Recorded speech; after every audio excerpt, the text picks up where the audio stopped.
Bapa, kami mengucap syukur untuk malam hari ini. Kami mau mempersembahkan doa malam kami.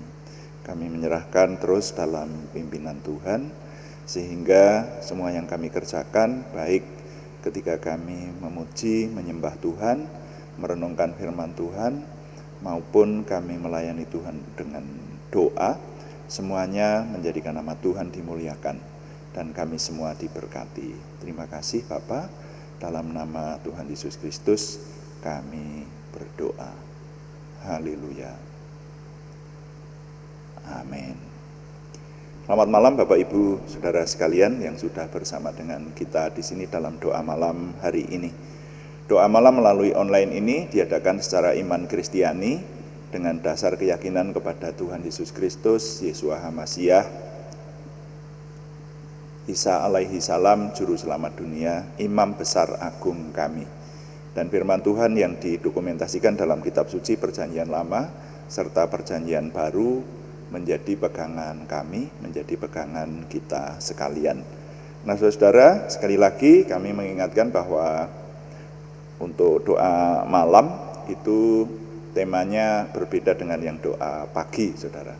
Dalam doa malam kita menjawab pertanyaan, karena itu kalau ada saudara yang memiliki pertanyaan secara rohani dan kami mampu menjawabnya, boleh dikirimkan kepada kami, nanti akan dijawab dalam atau menjadi tema dalam doa malam kita. Dan juga kita mencermati apa yang terjadi pada zaman ini, itu kalau yang doa malam saudara, supaya menghadapi zaman yang luar biasa ini kita tidak salah di hadapan Tuhan. Seringkali saya mengajak kita mencermati apa yang terjadi di sekeliling kita, saudara. Nah, kali ini mari kita membaca lebih dahulu kitab Kejadian pasal 3 ayat 17 sampai 19. Kejadian pasal yang ketiga ayat 17 saya baca untuk kita sekalian. Lalu firman-Nya kepada manusia itu, karena engkau mendengarkan perkataan istrimu dan memakan dari buah pohon yang telah kuperintahkan kepadamu, jangan makan daripadanya, maka terkutuklah tanah karena engkau. Dengan bersusah payah engkau akan mencari rezekimu dari tanah seumur hidupmu. Semak duri dan rumput duri yang akan dihasilkannya bagimu, dan tumbuh-tumbuhan di padang akan menjadi makananmu. Dengan berpeluh engkau akan mencari makananmu, sampai engkau kembali lagi menjadi tanah, karena dari situlah engkau diambil, sebab engkau debu, dan engkau akan kembali menjadi debu. Demikian Kejadian pasal 3. Saya ingin menyambungnya dengan Kejadian pasal 5 ayat 28 dan 29. Setelah Lameh hidup 182 tahun, ia memperanakkan seorang anak laki-laki dan memberi nama Nuh kepadanya. Katanya, anak ini akan memberi kepada kita penghiburan dalam pekerjaan kita yang penuh susah payah di tanah yang telah terkutuk oleh Tuhan. Nah, di kedua bagian Alkitab ini memberitahukan kepada kita bahwa tanah itu menjadi terkutuk karena perbuatan manusia. Jadi karena Adam dan Hawa jatuh dosa, maka kemudian dibuang ke tanah atau bumi, dan bumi ini sudah terkutuk di hadapan Tuhan. Seperti itu. Nah, saudara-saudara, dalam beberapa hari ini, tepatnya kemarin ya, kita menerima kabar-kabar banyak banjir terjadi di wilayah Indonesia ini. Beberapa daerah yang dilanda banjir itu keluar di media massa, bahkan dengan judul besar-besar, saudara. Banjir melanda di Kalimantan Tengah, kemudian juga beberapa terjadi di Papua Tengah dan Jawa Timur. Dan yang paling parah itu terjadi di Makassar, saudara. Ya, saya mencermati yang di Makassar karena punya anak yang di sana juga ya. Ya, jadi punya keluarga di sana, makanya saya mencermati yang di Makassar. Saya baca yang keluar di koran, bahkan ada seorang warga yang diwawancara dan menyatakan bahwa sudah 30 tahun memiliki rumah di Makassar tidak pernah kena banjir. Baru sekarang setelah 30 tahun ini rumahnya kemasukan air, saudara. Dan diberitakan di sana banjirnya cukup serius karena melanda jalan-jalan utama kota, bahkan sampai masuk kota banjirnya. Antara 50 cm sampai 1 meter lebih. Jadi kalau yang keluar di media sosial, saudara ya, saudara bisa melihatlah foto-fotonya nanti di sana. Banyak kendaraan jadi macet. Bahkan di tol pun kendaraan macet. Sepeda motor sampai masuk tol, saudara. Ya, sampai diizinkan masuk tol karena tidak ada lagi yang bisa dilewati, dan itu pun masih mengalami kemacetan. Bahkan ada foto yang memperlihatkan air sudah hampir mencapai kap atas kendaraan itu ya. Wah, jadi banyak mesin mobil yang tidak bisa dihidupkan, mesin kendaraan bermotor yang terendam air tidak bisa dihidupkan. Nah, biasanya pada situasi semacam itu listrik juga dipadamkan. Wah, ini menambah susah, saudara ya. Jadi kalau dihidupkan dikhawatirkan banyak terjadi konsleting listrik karena dimungkinkan ada kabel-kabel listrik yang yang tingginya sekitaran 1 meter atau kurang 1 meter, wah itu bahaya, bisa menimbulkan konsleting listrik. Jadi hari-hari ini ada masyarakat kita yang sedang menderita prihatin.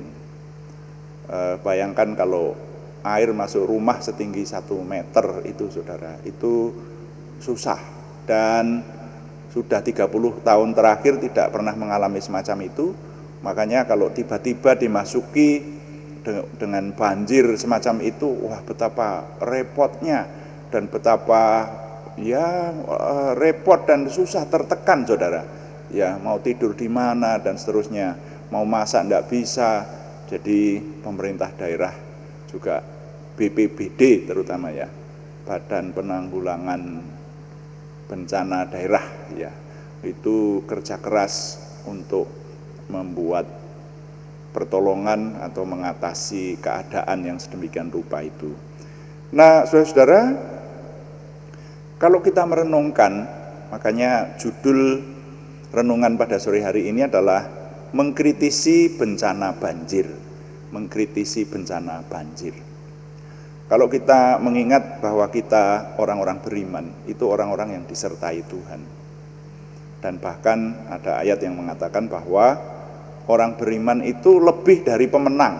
Nah, kalau lebih dari pemenang sudah disertai Tuhan kan berarti seharusnya sudah tidak pernah mengalami kekalahan loh, saudara, ya kan? Lebih dari pemenang loh. Jadi ya menang terus, harusnya kan seperti itu. Nah, tapi ternyata di beberapa daerah dan di Makassar ini terbukti juga ada orang-orang seiman dengan kita yang terkena dampak banjir semacam ini. Nah itu loh, sehingga ya bagaimana menjadi pertanyaan buat kita, mengapa alam tidak begitu ramah bahkan kepada orang beriman. Nah, ini yang saya ingin mengajak mengkritisi bencana banjir. Itu menyadarkan kita bahwa tanah di mana kita tinggal ini memang sudah terkutuk, saudara. Jadi kalau kita melihat di Kejadian pasal 3 ayat 17-19 tadi, sampai juga ditambahkan di Kejadian pasal 5 ayat 28-29 tadi, kalau kita mengingat sejarah awal, umat manusia itu diciptakan Tuhan, dan sebelum jatuh dosa dikatakan semua yang diciptakan Tuhan itu sungguh amat baik. Sungguh amat baik. Jadi manusia tidak perlu bersusah payah, tidak perlu berpeluh mukanya untuk bekerja mencari rezeki, tidak perlu berjuang dengan berat untuk menyambung hidup seperti itu, saudara ya. Tapi setelah manusia jatuh dosa, maka manusia dan istrinya, jadi Adam dan Hawa, dan juga iblis, itu semuanya diusir dari Taman Eden. Kemudian dibuang ke tanah atau ke bumi. Nah, ini yang ada beberapa penafsiran ya. Ada yang mengartikan bahwa Taman Eden itu tadinya juga ada di bumi ini, tapi kemudian Taman Eden lah yang diangkat. Jadi Adam dan Hawa tertinggal di bumi beserta dengan iblis. Lalu Taman Eden itu diangkat kemuliaannya oleh Tuhan. Konon Taman Eden itu, ini tafsiran ini ya, yang saya terima. Namanya tafsiran itu antara satu orang dengan orang yang lain bisa berbeda ya. Tafsiran yang pertama mengatakan Taman Eden itu ada di sekitar Mesopotamia, katanya begitu. Tapi kemudian dijaga oleh malaikat dengan membawa pedang yang bernyala-nyala, lalu akhirnya Taman Eden itu lenyap ya, diangkat oleh Tuhan, tidak ada di bumi lagi, dikatakan seperti itu. Lalu tafsiran yang berikutnya berbeda. Jadi Taman Eden adalah suatu tempat, nah kemudian Adam dan Hawa dan iblis diusir dari tempat itu. Nah, entah tempatnya di mana, tapi yang jelas firman Tuhan yang dapat kita ketahui, manusia beserta dengan istrinya yang kemudian menurunkan kita, jadi manusia dan keturunannya, itu sudah berada di sebuah tanah yang terbuang di sebuah tanah, dan tanahnya itu sudah terkutuk oleh Tuhan. Maksudnya seperti itu. Nah, kalau ini jelas firman Tuhan tidak terbantahkan mengisahkan demikian. Nah, adapun tempatnya itu di mana tidak dijelaskan dengan rinci, saudara. Memang kitab suci itu masih ada banyak hal-hal yang merupakan misteri bagi kita. Ya, contohnya surga, ya toh. Di sana dikatakan bahwa surga itu ada. Tapi surga itu di mana? Kita kan tidak tahu, belum tahu. Ya, surga itu ada di mana. Tapi yang jelas surga itu ada. Ya, kerajaan Tuhan yang namanya kerajaan surga itu ada. Nah, itu kan masih merupakan misteri. Jadi ada banyak firman Tuhan yang kita tidak bisa menjelaskannya karena memang Tuhan tidak memberitahukan dengan rinci banget semacam itu. Tetapi hal-hal penting yang menyangkut kehidupan kita sudah diberitahukan melalui firman-Nya dari Tuhan. Nah, yang kita ketahui sekarang adalah bahwa manusia itu terbuang atau setelah jatuh dosa kemudian dibuang oleh Tuhan, tidak boleh berada lagi di Taman Eden yang penuh kenikmatan dan kemuliaan, tetapi dibuang ke tanah atau ke bumi yang terkutuk. Nah, kalau namanya terkutuk itu, saudara, wah, yang namanya terkutuk itu tempat yang tidak enak itu. Jadi tempat yang ya tidak enak, karena gambarannya tadinya manusia itu sebelum terkutuk dia penuh dengan kemuliaan Tuhan. Jadi pekerjaannya adalah memuliakan Tuhan saja, memuliakan Tuhan saja dan melakukan pekerjaan-pekerjaan yang menyenangkan. Jadi tidak perlu bersusah-susah, tidak ada kesusahan. Tempatnya adalah tempat kemuliaan, tidak ada kekhawatiran. Itu, saudara ya. Tapi akibat dosa, Nah, maka manusia kemudian menghadapi banyak kesulitan. Dirinya manusia itu sendiri sudah kehilangan kemuliaan Tuhan, sekaligus dengan semua keturunannya. Semua keturunan manusia kehilangan kemuliaan Tuhan. Nah, ini yang berbeda dengan keyakinan yang lain.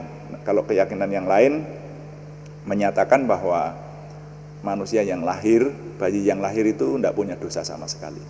Nanti dia punya dosa kalau sudah bisa berbuat dosa. Itu saudara. Bayi yang lahir itu seperti kertas putih yang belum ditulisi apa-apa, dikatakan begitu, murni itu. Nah, ini perbedaan iman Kristiani. Kalau iman Kristiani tidak seperti itu.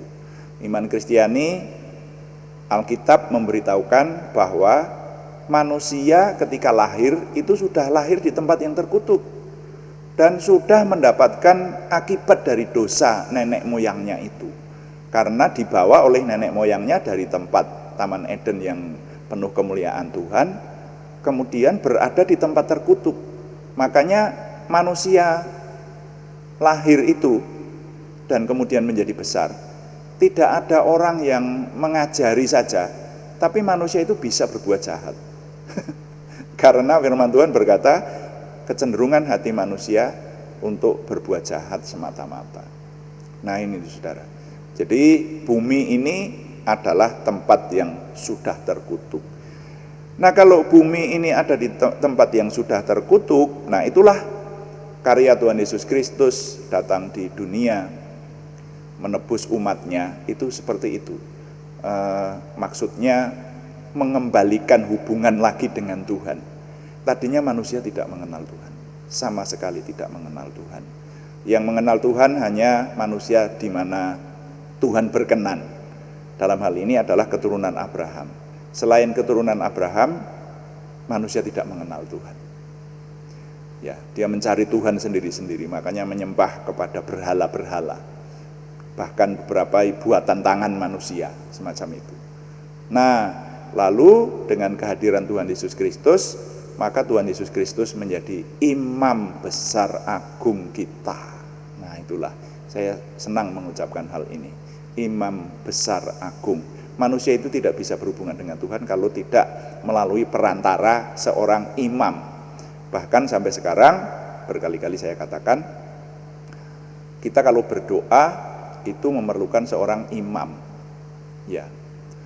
Ada keyakinan yang dalam doa bersama-sama juga dipimpin oleh seorang imam, ya. Seperti itu. Nah, jadi imam itu menjadi perantara antara semua yang mengikuti doa dan bisa berhubungan dengan Tuhan. Nah, imam besar agung untuk seluruh dunia itu adalah Tuhan Yesus Kristus. Nah, ini yang iman Kristiani menjelaskan bahwa karya agung Tuhan Yesus Kristus di atas kayu salib, walaupun sering dicemooh orang itu ya, orang sering menyatakan yang tidak suka kepada iman Kristiani, katanya Yesus itu Tuhan. Tuhan kok mati? Gitu ya, Tuhan kok mati, disalib bisa mati.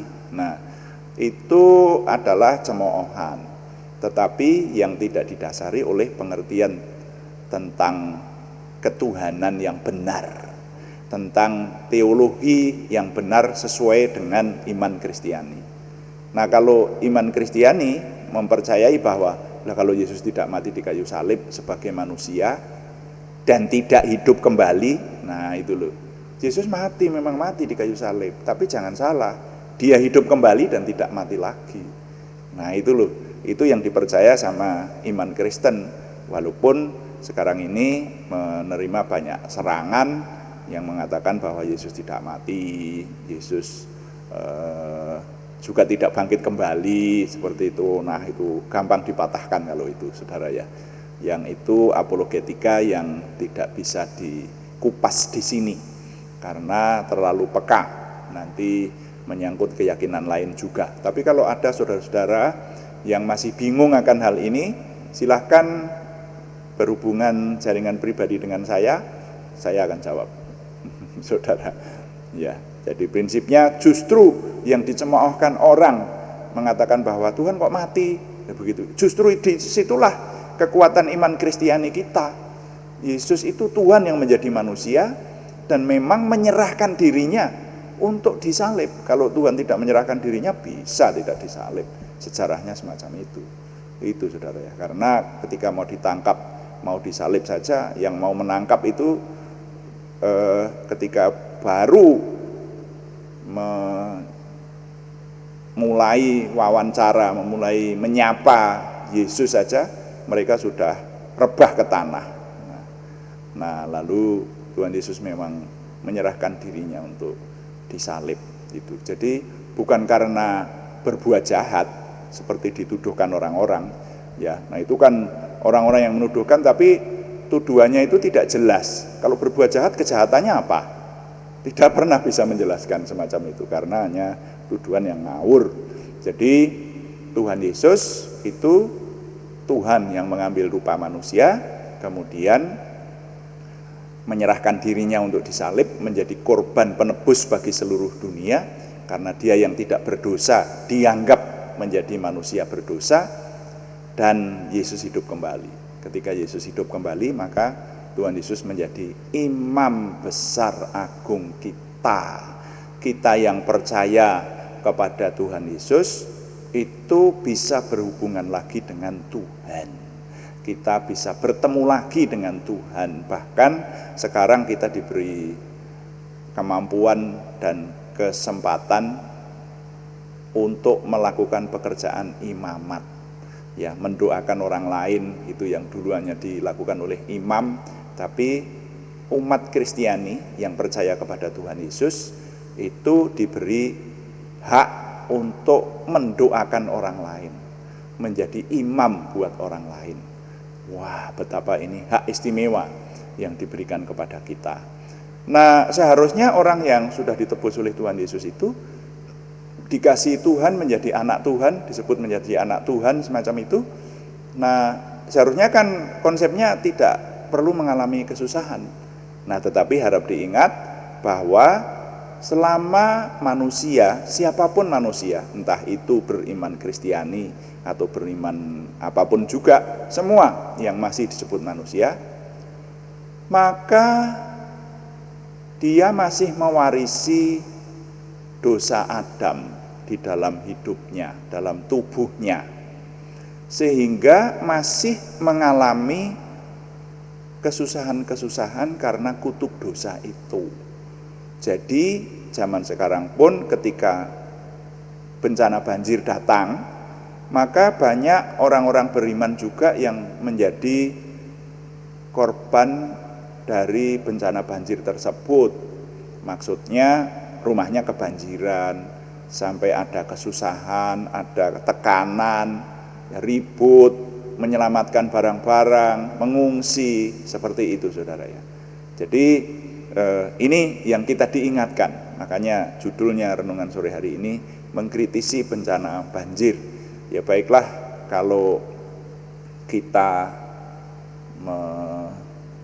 mengkritisi, kalau saudara-saudara bahkan kadang di kota saya ini juga ada yang terdampak bencana banjir, ya mari kita menyadari bahwa memang kita masih berada di sebuah tanah, di bumi yang sudah terkutuk, yang kita diwajibkan untuk berusaha mengatasi bumi itu.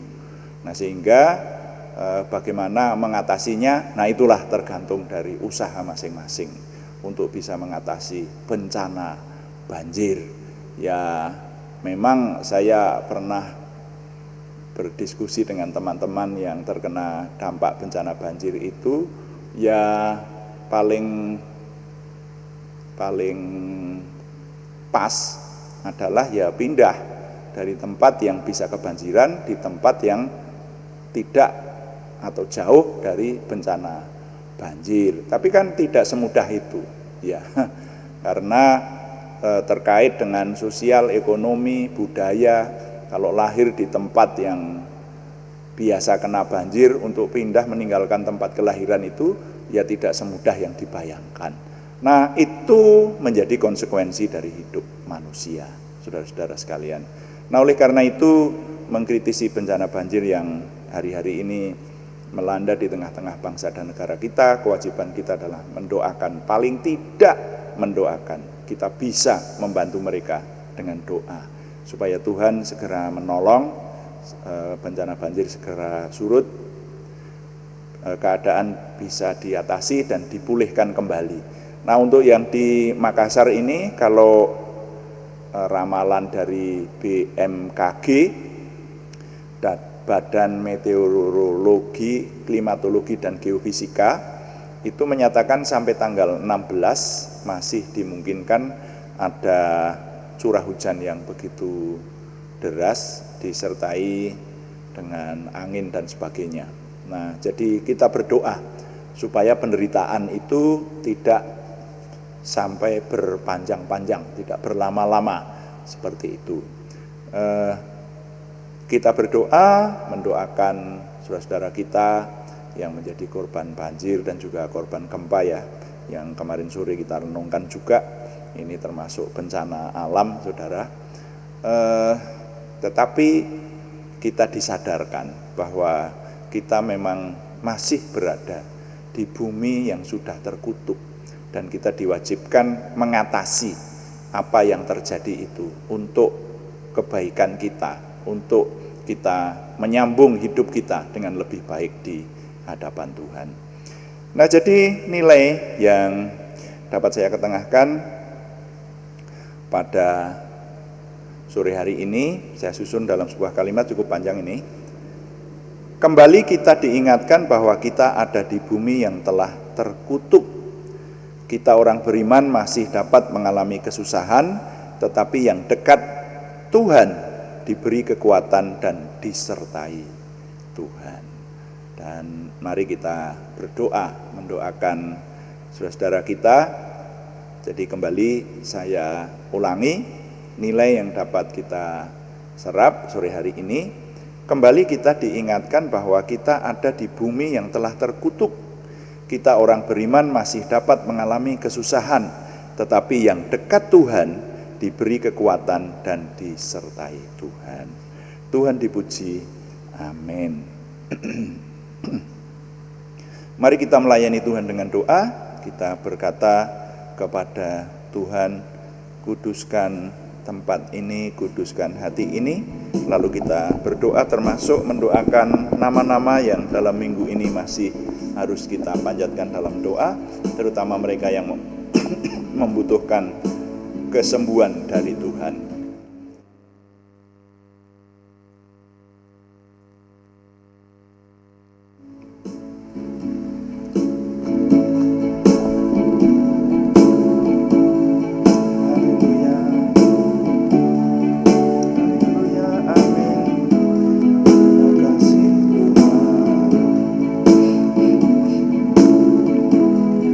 Kuduskan tempat ini untuk kami berdoa.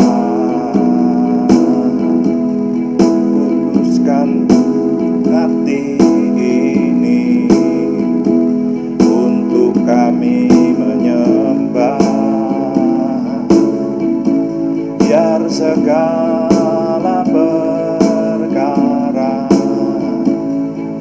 serahkan padamu, Yesus, dan Roh Kudus bekerja membimbing kami semua.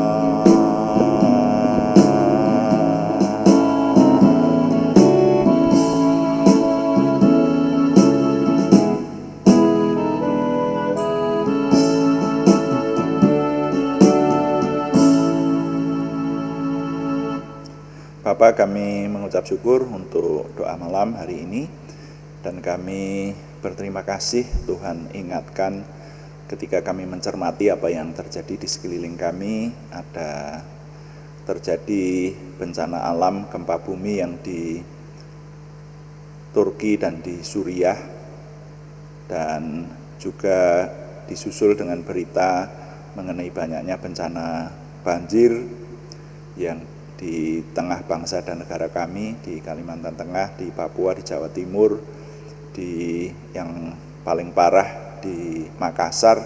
Tuhan, kami berdoa untuk saudara-saudara kami yang berseru kepada Tuhan, yang terdampak oleh adanya bencana alam itu.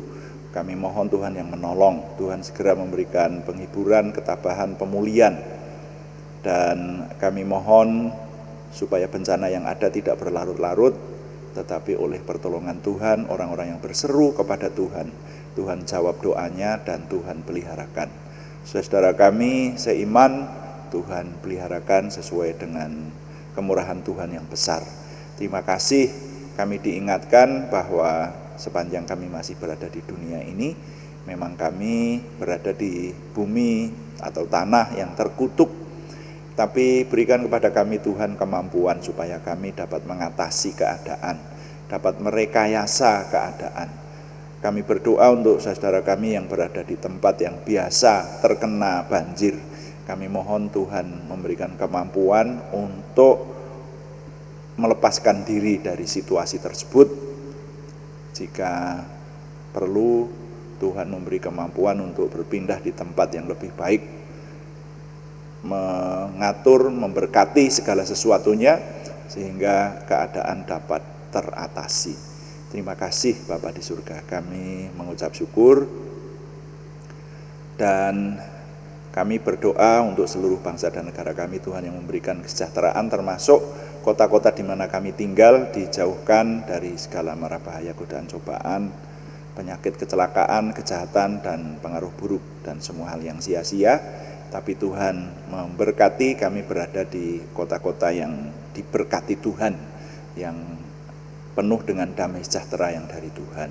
Terima kasih Bapak. Sekarang izinkan kami berdoa untuk saudara kami yang membutuhkan kesembuhan dari Tuhan, terutama kami berseru dalam nama Tuhan Yesus Kristus, Yeshua HaMasyiah. Tuhan memberikan kesempurnaan kesembuhan kepada saudara kami Arni Setiawati, saudara kami Budi Suswanti, saudara kami Yohanes Sutarman, semuanya di Purwodadi, saudara kami anak Alek Giovano Wibowo di Salatiga, saudara kami Cahyani Bagiowati, dan saudara kami Siti Rondiah di Semarang, dan juga nama-nama yang belum kami sebutkan, tetapi yang sampai hari ini mengharapkan kesembuhan datang dari Tuhan, yang kami doakan secara onsite saja juga.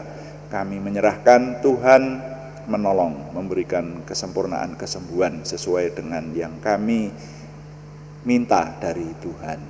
Terima kasih Bapak. Kami juga berdoa untuk pergumulan yang lain selain kesembuhan, yaitu pergumulan dari saudara kami Yohana Asri Sabtorini di Kediri, saudara kami Warsiti di Purwodadi, saudara kami Gustiati di Ngrubukan. Kami menyerahkan Tuhan yang memberikan jalan keluar, menjawab doa, terobosan baru, keberhasilan, sehingga pertolongan Tuhan nyata buat kami. Terima kasih, setiap hari kami boleh menyelesaikan pekerjaan kami, bahkan juga pelayanan onsite maupun online. Kami menyerahkan semua yang kami kerjakan untuk Tuhan berikan perlindungan dan Tuhan berikan pimpinan sehingga semuanya dapat berhasil.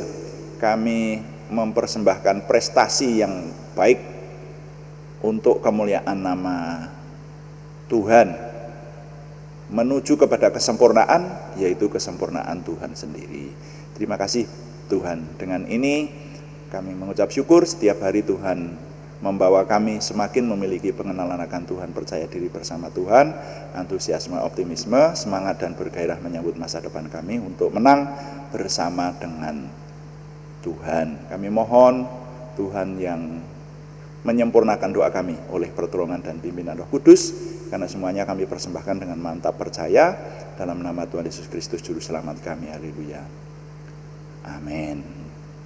Demikian doa malam hari ini, saudara sekalian. Tetap kami memberitahukan bahwa doa malam dilaksanakan setiap hari Senin sampai Sabtu pada jam 6 atau jam 18 waktu Indonesia Barat. Sekali lagi, yang doa malam temanya adalah menjawab pertanyaan dan juga mencermati zaman ini. Karena itu kalau saudara memiliki pertanyaan-pertanyaan yang bersifat rohani yang dapat kami jawab, silahkan dikirim kepada kami. Nanti akan dijawab dalam doa malam semacam ini. Sedangkan yang doa pagi pada hari-hari yang sama setiap jam 5 pagi kita mencermati seluruh isi Alkitab untuk kita renungkan. Jadi yang setia mengikuti doa pagi bersama kita di sini, kita akan selesai membaca kitab suci dengan khatam, puji Tuhan. Dan saudara-saudara sekalian, terima kasih kepada semua yang sudah mendukung. Kami tetap mengharapkan dukungan Anda, setidaknya dukungan doa. Terima kasih yang belum memberikan subscribe, berkenan memberikan subscribe, like, komen, dan share, bagikan kepada teman-teman lain, sehingga lebih banyak lagi yang diberkati bersama-sama dengan kita. Selamat malam, Tuhan memberkati. Amin.